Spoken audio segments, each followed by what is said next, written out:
Once you realize trading is not just about making money, you'll start making money. You know, trading is about, you got to get the knowledge first.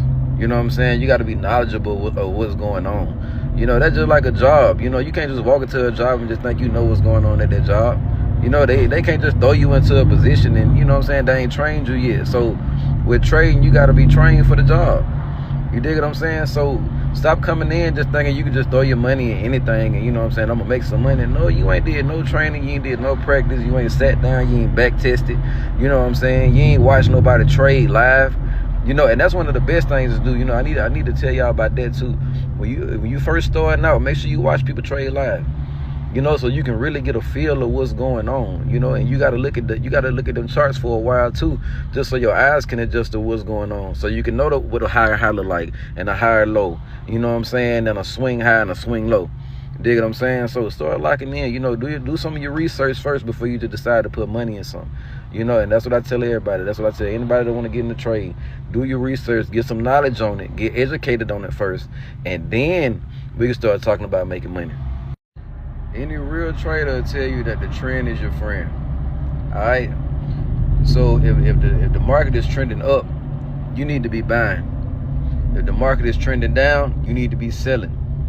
You know, and in between your buys, you know, you're going to get pullbacks, you know, different things like that. But you need to establish how far that pullback going to go and then go in for your buy. You know, same thing with your sales. You're going to get pullbacks with your sales, you know what I'm saying? But as long as you paying attention to the overall trend, you know, moving with the higher time frames, you know, you really should have no problem at all. The problem comes when you're trying to trade against the trend. You know, and it's very easy to recognize when you're trading against the trend. You know, because you'll never be in profit, you know, different things like that. Like your entries will be horrible, different things like that, you know. So when traders tell you the trend is your friend, that's what they mean. Look at the overall trend, you know. Some people can trade the 5 minute and the 1 minute. That's advanced traders. But if you just starting out, try a higher time frame. Try looking at a higher time frame and see. And just pay attention to what it look like. Is it going up or is it going down?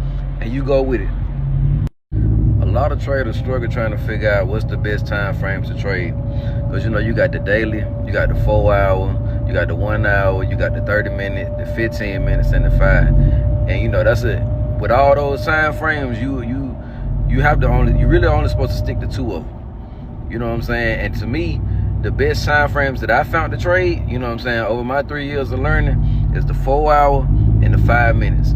You know what I'm saying? I look at my 4 hour for structure, consolidation, different things like that, you know, because the higher the time frame, the less noise. You know, if you ask any trader, they're going to tell you higher time frame is key.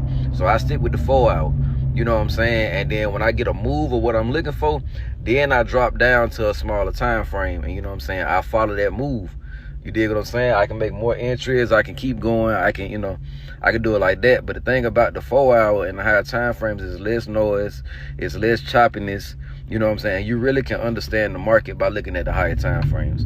You know, because some people trade the 5 minute and the 1 minute, but that's so much movement. You know, that's so much to look at. So I like to keep a higher time frame and trying to, you know, just follow the overall trend.